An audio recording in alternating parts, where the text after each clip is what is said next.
Hey, what's up? I'm going to start off in being truthful. Sometimes we live our life living in the past because the past was great. It was something exciting.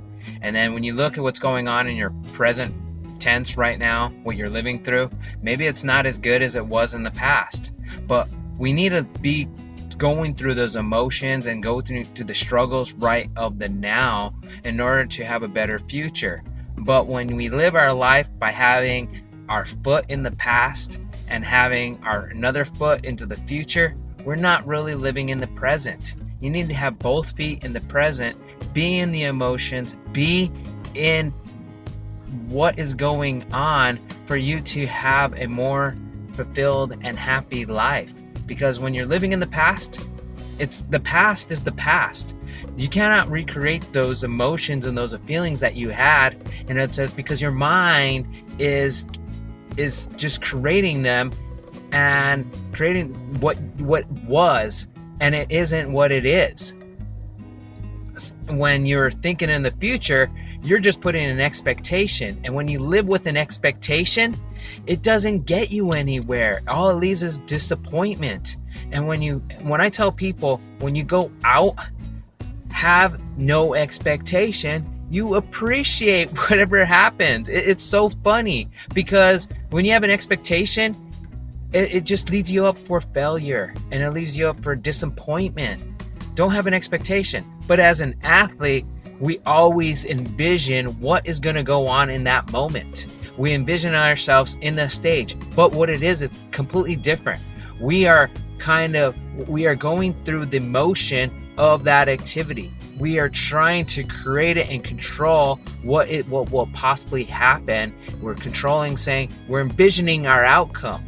That's one thing I like about Colin McGregor. He's the type of individual that take it however you look at him, as he might be cocky and arrogant. I don't believe in that. I believe that what he's doing is he's projecting what he wants. And he always says, I am and I have. That's what he's doing. He believes in the law of attraction.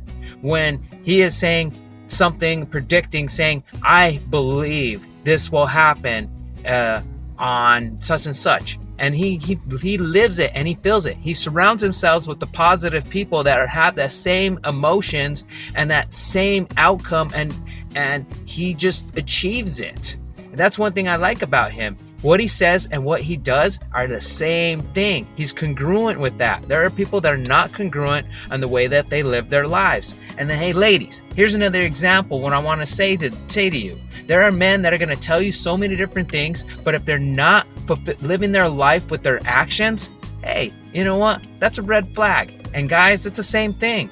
If a woman if she's telling you one thing and lives her life completely different, that's another red flag, But the thing is like in general, just be happy. Live in the moment and forget about trying to live in the past. We learn from our past and we hope that we're going to have a good future. But the word hope it's kind of it's a wrong word. It's kind of a negative word.